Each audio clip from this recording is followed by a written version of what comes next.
Hello, I'm Keith Suter. I'm the patron of the School for Seniors. It's my pleasure to welcome you to today's very special event. The School for Seniors has been running in Australia. In fact, I think it's one of the longest running schools in the country, one of the biggest schools before COVID struck. Very active, and it's not only an educational activity, it's also good for your health.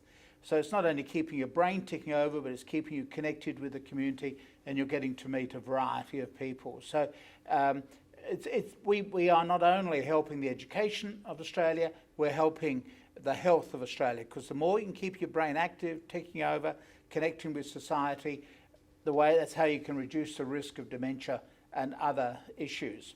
So it's my pleasure to welcome you here.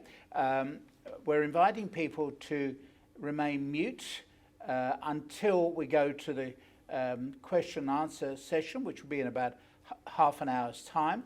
And I'll invite you then to turn your cameras on. You're welcome to turn your cameras on now, but certainly during question and answer, we'd like to see you and hear you when you give your questions. Now, it's my pleasure to introduce James Kelly from Owen Hodge Lawyers.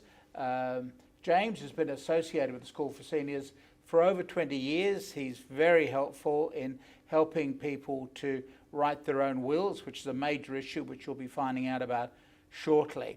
So it's my pleasure to welcome James to the program and to start running through a few questions. I think the most obvious one is, why do older people need to go to lawyers? Thank you, Keith. Thank you for your welcome. That's a good question. Why do older people need to go to lawyers? I was thinking about what's come across my desk in the last fortnight, and there's been a whole range of issues, things like loans in families. The 8th largest lender in Australia now are parents, and it's critical that the arrangements are documented for the protection of the parents and the family and other family members. So that's something that I deal with regularly. Equity loans on people's homes, so they want to stay in their own home. They're running out of money and they approach the bank for an equity loan. So there are legal issues involved as well as financial issues involved in those sorts of things. Another area of need is granny flats and accommodation as we get older.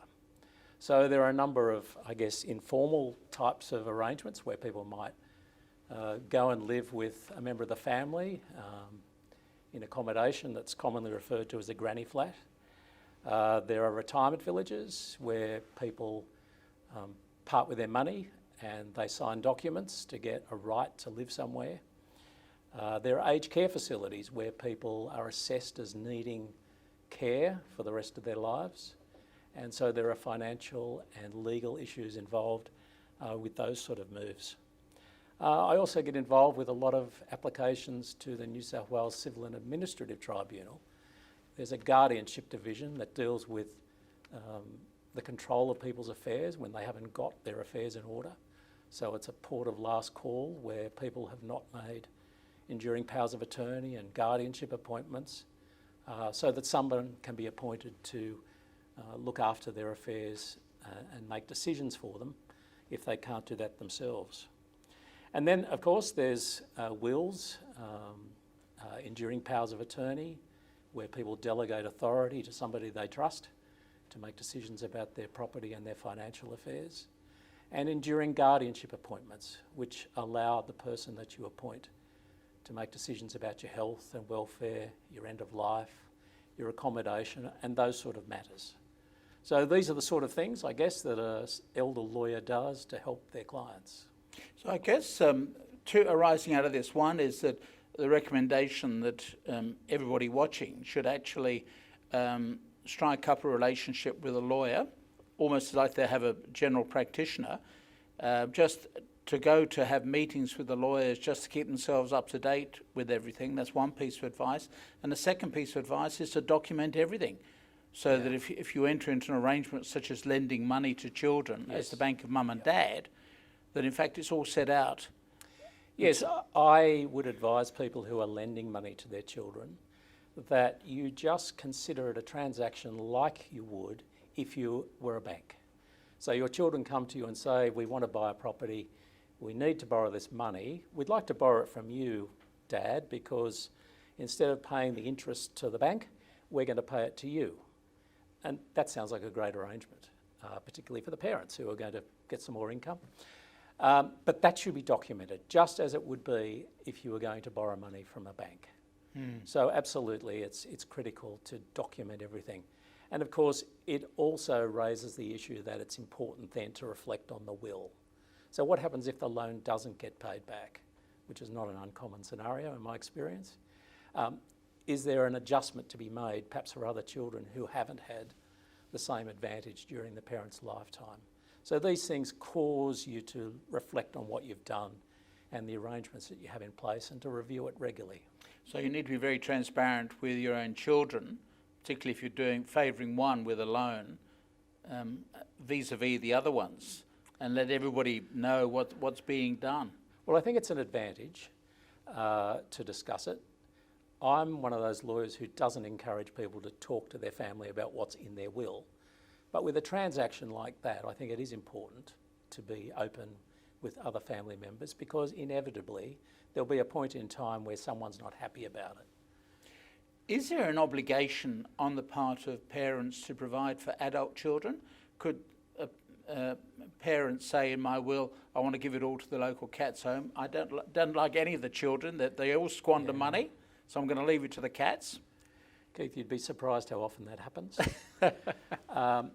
Yes, in New South Wales there is a portion of the Succession Act which allows certain categories of people to contest your will. So those areas of eligibility include your spouse, your children, grandchildren, people who have been a member of your household, people who have been financially dependent on you. So there's a broad category of people who can come knocking on your coffin. So it's very important to get advice from a solicitor who works in that area of the law to raise your concerns and to work out how best to make sure that your intentions are played out. Yeah. So one of the questions we've got here is that it's sad to see the instances of elder financial abuse increasing. So what is financial abuse? How does it occur? And what can be done to stop it? How does it occur? Well, it occurs where people have some ability to tap into other people's financial resources. So that can include things like having access to your parents' bank account by being approved by the bank to perform transactions on their account. And of course, the temptation then is to take money to use it for your own means and needs if you're the child. So that's an example. It can also be done through having a power of attorney and abusing that power. The law is very clear that people who are acting under power of attorney, unless they are specifically authorised to benefit themselves, can't benefit themselves. Mm-hmm. So I think the danger of powers of attorney are that people don't reflect regularly enough on the arrangements that they've had in place. So for example, you may have appointed a child to be your attorney, and you've had a falling out, or there's been a falling out with their spouse or some other arrangement where your level of trust has diminished. And ultimately these things are about trust. Mm. So it's wise to regularly review what you've done with your power of attorney, who you've appointed. If you've got more than one person that you want to appoint, which I think is always a good idea, do you nominate so they've both got to act together, for example, so they must act jointly in every transaction?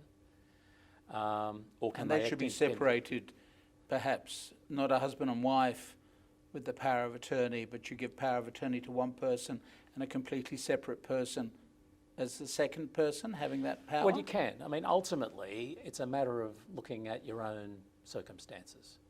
And I guess one of the things that's been fascinating about my work for the last 30 years is I've never met two people the same. So every family is different. The dynamics of people are different. But the principal rule in decision making about who you appoint is trust. And if that trust is lost, then you have to change what you did before. Yeah. And how do you do a power of attorney? How do you actually get one drawn up? What's the mechanism? So the best thing to do is go and see your solicitor, and it should be a solicitor that practices in this area of the law. So solicitors are no different from any other types of professionals. We specialise in different areas. So if it's a solicitor who practices in elder law or wills and estates, then they're more likely to be able to, relate to your issue and give you advice. So you go along and see the solicitor. Now, one of the reasons why you see a solicitor is that that solicitor will give you the benefit of their experience and advise you. But importantly, you're going to make an enduring power of attorney. So in New South Wales, we have two main types of powers of attorney. There's a normal general power of attorney, which you might make if you were travelling overseas and you wanted somebody to sign things on your behalf while you're absent. But most people, from a planning perspective, make an enduring power of attorney because that endures on even if you've lost your capacity, which of course is when most of us actually want it to happen. So to make an enduring power of attorney, the signature of the person making the power of attorney must be witnessed by a solicitor who signs off on the document. There's a certificate on the document or in the document by the solicitor to say that the person understands what they're signing and they understand that this is going to last for the rest of their life unless they revoke it. And so you have this power of attorney. Are there other documents that people need to be aware of? Yeah, so if you're preparing for the future, you've got your enduring power of attorney which delegates authority in property and financial matters. And the other side of the equation is your health and welfare. So that decision making is delegated through an enduring guardianship appointment. And so I kind of think of it like this, that the power of attorney decisions have to be made with integrity and honesty. Guardianship decisions are often very emotional decisions. So deciding which nursing home your mum's going to live in, deciding to switch off a life support machine, they are really emotional decisions. And so it's important that the person decides who is the best person or people to be making those sort of decisions for me. And could you have people who are have got one power, say power of attorney, as well as being enduring guardians? Yes. You don't need to scatter them around all with the relatives or neighbours? You don't, no. No. I always think that the person who's going to be your power of attorney should be this, have a reasonable degree of business acumen. In other words, they're going to get a bill in and they're not going to put it on the mantelpiece and say, I'll get around to that. They're going to deal with it. But they may not make good emotional decisions for you. So you've got to look at the catchment of available people in your life. Yeah. So I'm also looking at the question here about the increase in the cost of entering retirement living over the years. That's going up all the time. As seniors consider moving out of their family homes, what should they keep in mind when planning a retirement? Because I've got to say, I've worked in the aged care area for years, and once you understand what the government has done with its regulations, they change the regulations. Yeah, so it's a very confusing situation. Yeah. So what advice do you give then to people contemplating getting ready to go into some sort of retirement facility? Well, I always think there's at least three issues involved with a move like that. There's the financial, and so depending on where you're going and what you're doing. So for example, if you're going to aged care, your assets and your means are very much part of what you're going to pay as a resident in an aged care facility. So there's that financial aspect. And I always think it's wise for people to get financial advice from an accredited aged care financial advisor who knows the rules, which are constantly changing. So there's that aspect. Then there's the legal aspect. There are documents to read, review, and so things like aged care agreements, while there are a lot of similarities in them, there are often subtle differences. And it's not unusual these days for an aged care agreement to require someone in the family to give a personal guarantee for the liability of the resident. Right. So if for some reason the resident runs out of money, under the personal guarantee, the operator will come knocking on the door of the family member. So things like that I guess if you're looking at these things every day, you know what to look for. Yeah. And it's important for the person going in to go into it with their eyes open. And often with aged care agreements, the documents are being signed by a person or people who hold power of attorney, because the parent or whoever it might be is no longer capable of signing an agreement. So there are two. What's the third one? The third one is the emotional side of things. And it's often a very traumatic time for people to leave their own homes. Often they've ended up in a hospital where they've needed surgery for a hip repair or whatever it might be, and they're told they can't go home. It's so traumatic for everybody.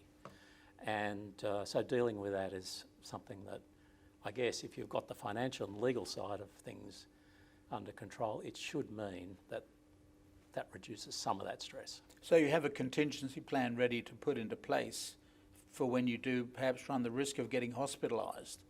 Because if you've been hospitalised, you're not in the best place for making long-term decisions on your residency. I think it's an interesting thing that in Australia, the average time that a person spends in aged care, so this is only an average, but it's about 2.5 years.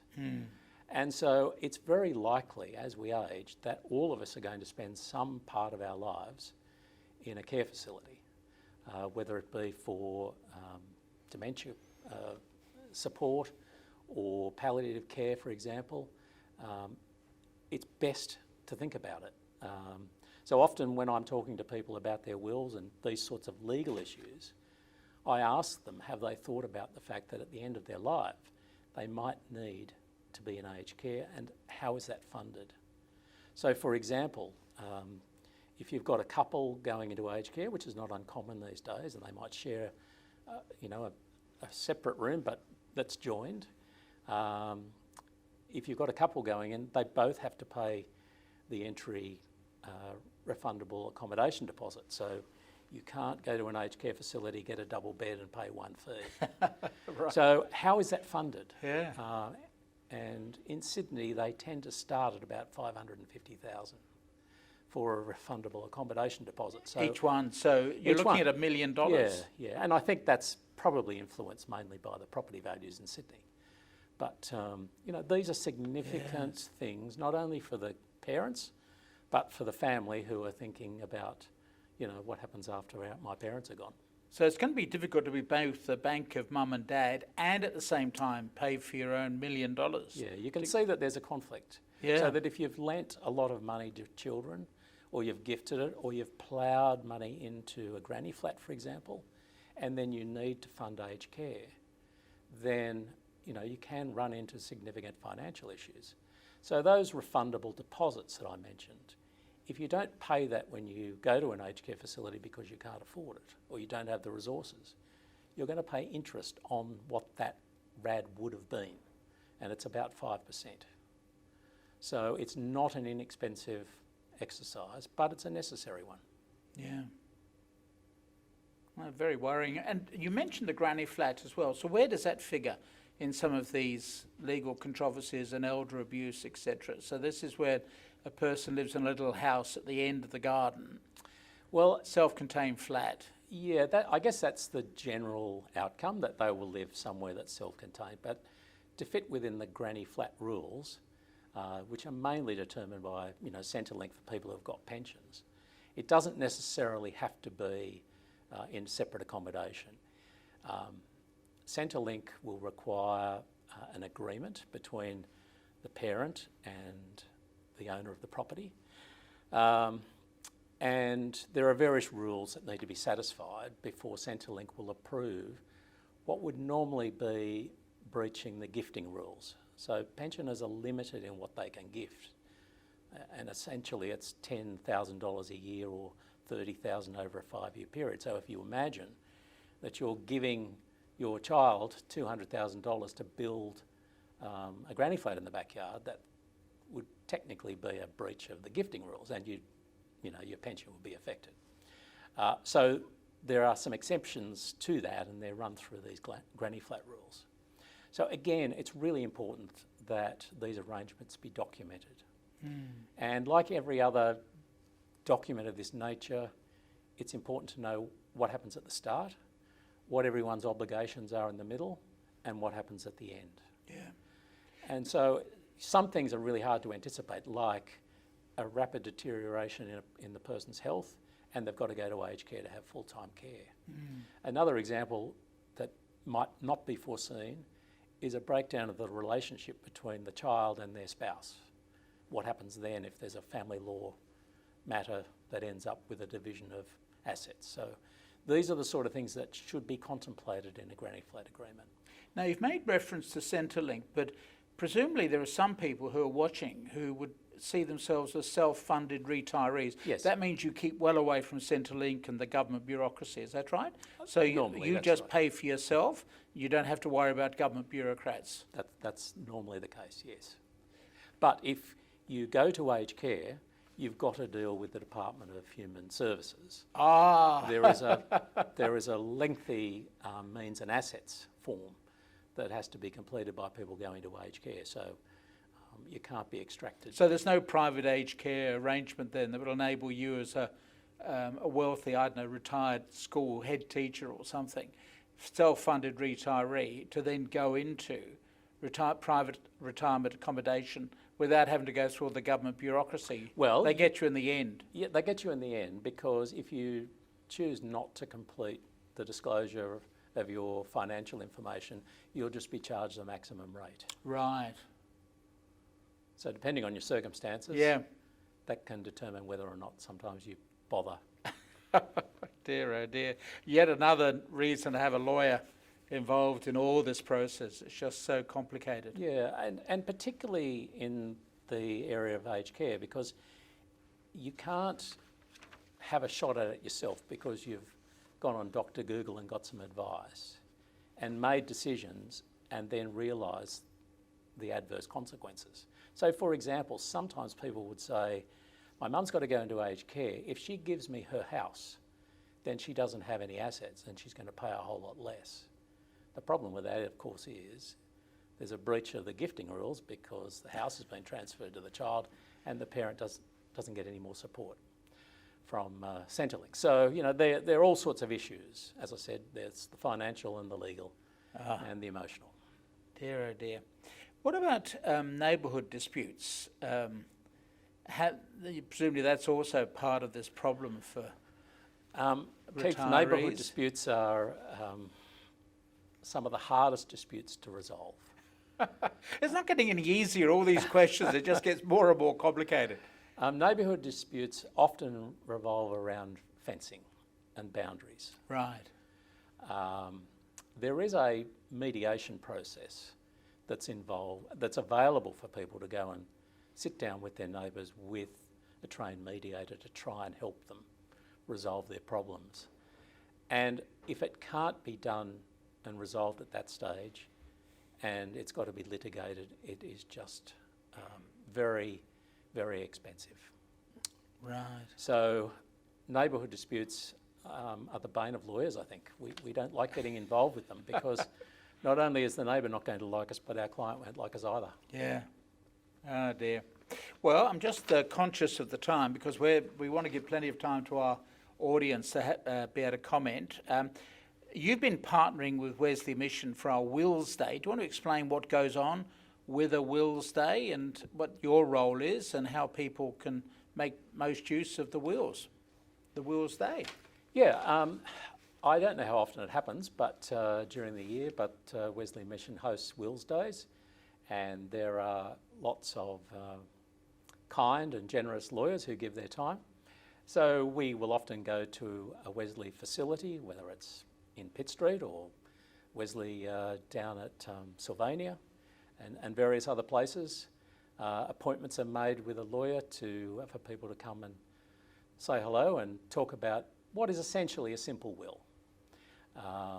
So that happens quite frequently, and the person makes a donation to Wesley. So it's a pro bono day for the lawyers. All right.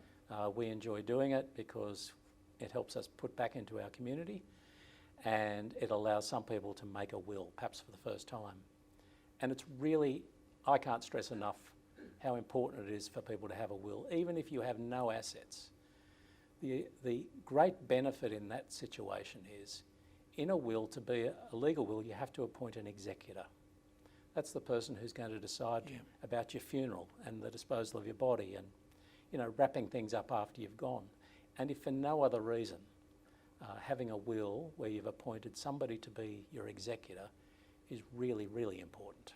And I've had wills. I used to handle wills here at the mission. So I got in the habit of not only having a will, but getting it updated from time to time. And I think it just gives you tremendous peace of mind once you've got those things sorted out. As you've indicated, it's a really complicated area, like most, I guess, all aspects of living. So, but it's nice to know that you've addressed some of the issues by getting a will made up. So that's good. Yeah, I think it's critical that people have a will and look at it quite frequently to ask themselves, is this still what I want? Good. So we have wills in our safe, in our firm that hark back to the 60s, for example, and even earlier. And people have never updated them. Yeah. And then they pass away and then there's often problems. Yeah. So presumably anybody over the age of 18 can make a will? That's right, yes. That's the youngest age. Very few 18-year-olds make wills because everybody's in a state of denial. They're never going to die. That's right. Death is not on their mind. Yeah. But yeah, look at 18-year-olds who work are going to have superannuation. Yeah. And they're going to have assets and they're going to have debt.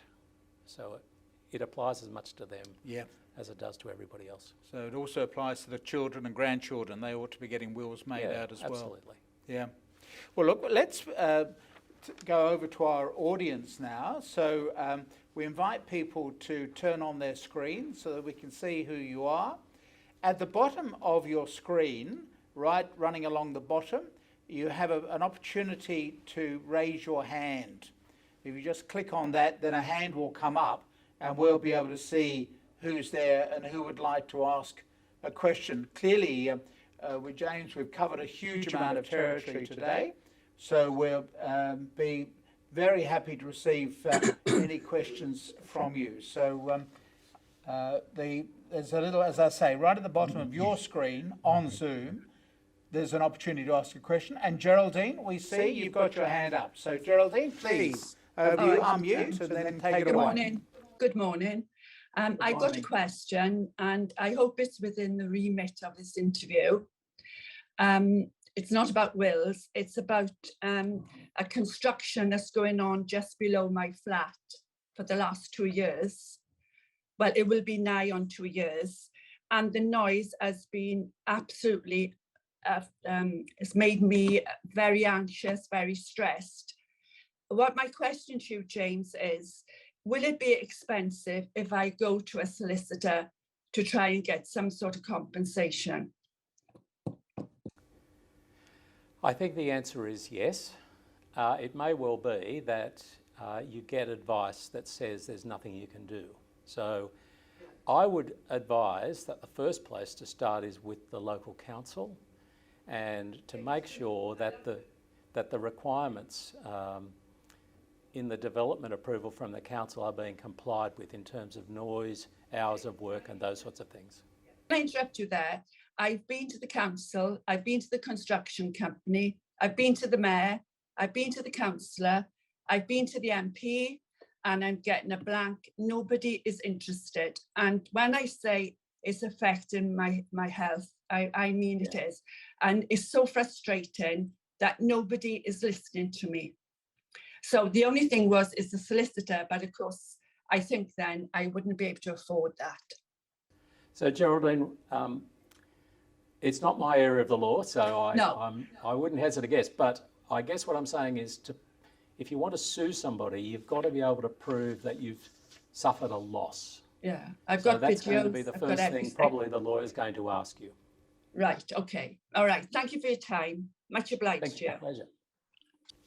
That was an example of the neighbour dispute that we were talking about earlier on as well. It is, absolutely. Yeah. Terrible. Thanks, Geraldine, for that question. I'm just looking up at the screen and we don't seem to have any other hands raised.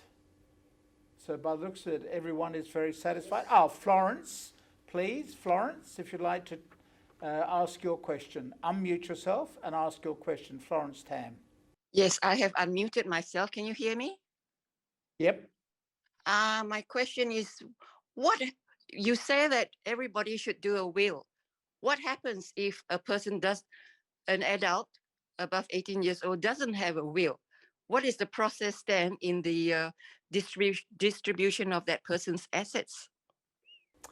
Great question, Florence. In New South Wales, the legislation falls under the umbrella of the Succession Act. And the Succession Act spells out the web, if you like, of how your estate will be distributed if you die without a will. So that can include a spouse, spouse and children, multiple spouses, multiple children, etc.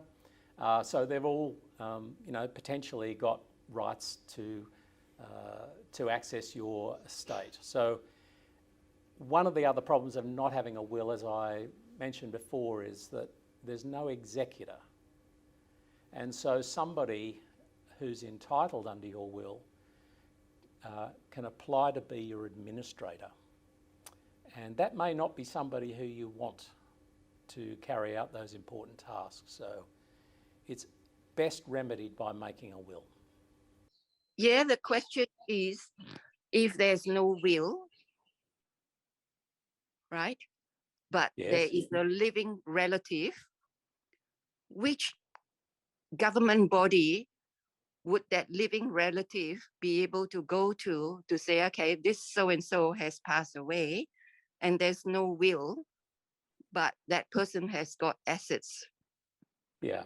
So under the law of the succession, succession law or whatever. So the relative, depending on how they're related to the deceased person, will need to apply to the Supreme Court for what is called letters of administration. So if you die with a will, your executor applies to the Supreme Court for a grant of probate. If you die without a will, your administrator is going to apply for letters of administration. Does that answer your question? Yeah, so it's the Supreme Court of New South Wales. That's right, yes.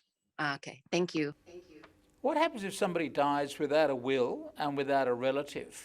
Does the government get the money? Yes, that's right. So the estate passes to the Crown if nobody's eligible. Oh, my word. Even more of an incentive to make sure you've got a will made that's out. right. Melissa Beard. Oh, sorry. Yes, Florence, sorry. Yes. Different question. This is in relation to, what's that document? Living guardian, sorry. A living will or a living will. guardianship? Guardianship. Yeah. When a person goes into the hospital and there is no legal guardianship document prepared, will the wishes of the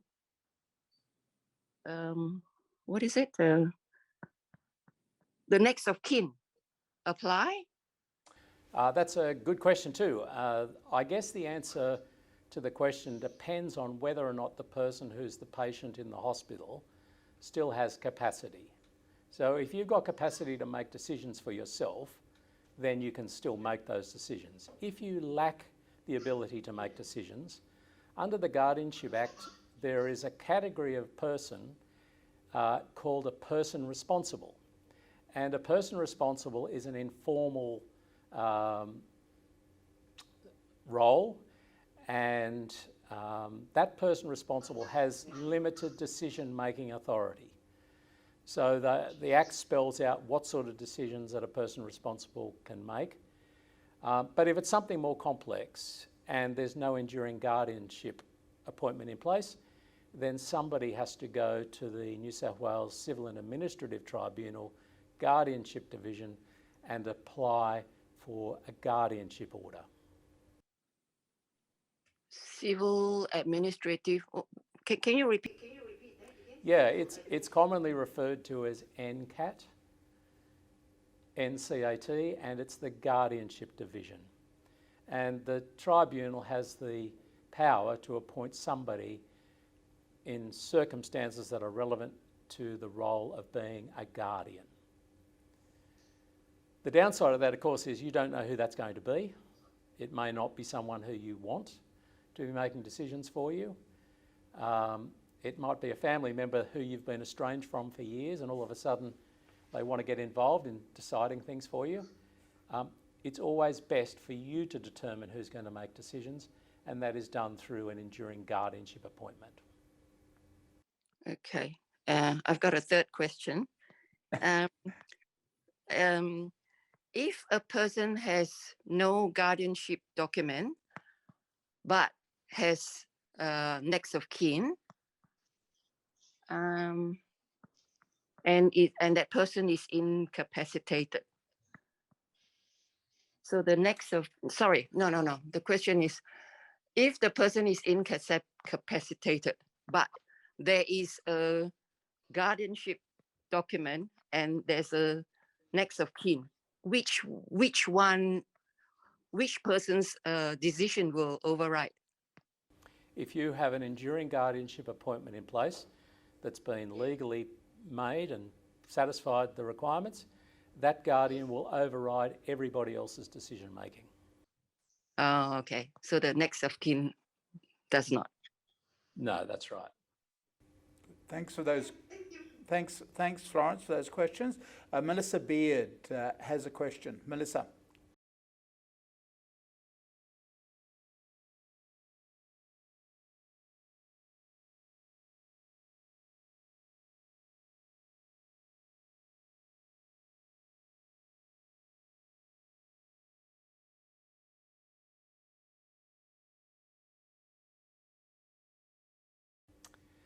Yeah, Melissa, I think probably it's like every other decision that you make in life, isn't it? In the sense that you need to go into it with your eyes open. If you go to the Department of Fair Trading website for New South Wales, you can see there is a section that deals with strata, and you'll be able to see the model rules that apply in the block that you're going to, and it'll give you a bit of an overview of your responsibilities as an owner in a strata complex. So one of the interesting features of strata living is you don't actually own anything other than airspace, the paint on the wall and the carpet on the floor. So it's a big difference from moving from your home where you've got your bricks and mortar to going to strata title. So it's very important to do your homework and to talk to your lawyer about your concerns. Those standard bylaws and strata rules can be varied by the body corporate or the owner's corporation in the strata. And in the contract for the property that you're looking at buying, if they've made modifications to the bylaws, they will be in the contract so that they can be reviewed and considered. So one of the big issues, I guess, in strata living in the recent past has been animals and the keeping of animals in strata. And that seems to be relaxed in a sense that it hasn't been before. So you'd want to know about that if you had a cat or your favourite dog that you wanted to take with you to your new apartment. Good. Thank you. Thanks, Melissa. And Rob and Gina? Yes, we're just wondering, if we needed to go into aged care, can we give a house to our daughter? Well, Patients of that. I suppose the first question is, are you on a pension? I mean, Almost, yeah. Yeah, so just remember that if you gift your home, it's going to have significant financial consequences. So my advice in that scenario would be, before you did it, that you got advice from an aged care accredited financial advisor to give you a range of options about how best to go about what you're intending to do. Right. Okay, we thank you, Rob. I'm also aware of the time, and we're aiming to finish shortly. We have no other questions being indicated to us. Paul has just come on the line. Paul Hurst. Thanks, Keith. Thanks, James. I have a friend who was helping to administer an estate recently, and I was surprised to find out that she wasn't the executor. She was just helping out, and the executor's in Queensland. so she's put out a lot of expenses in that, getting the house prepared for sale and everything. So if has she got some type of legal basis to actually claim all the expenses that she's spent? Yeah, executors can't really take a passive role. Legally, they're responsible.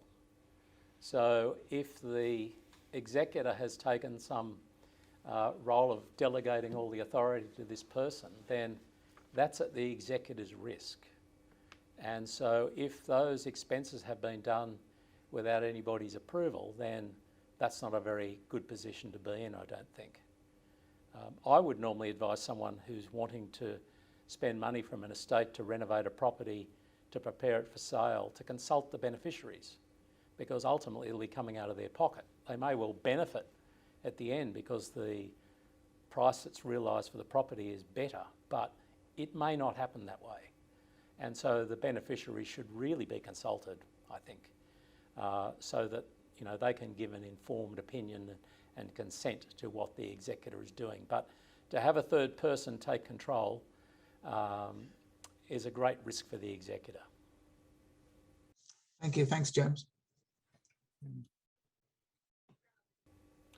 If there are no more questions, it's my pleasure to thank James Kelly for not only today's interview, but the 20 years or so in which he's been involved with us at Wesley Mission on Wills Days, and the advice that he gives. Remember, make sure you have a will, make sure it's regularly updated, and also make sure you document everything relating to all of your possessions and health, Yes. etc.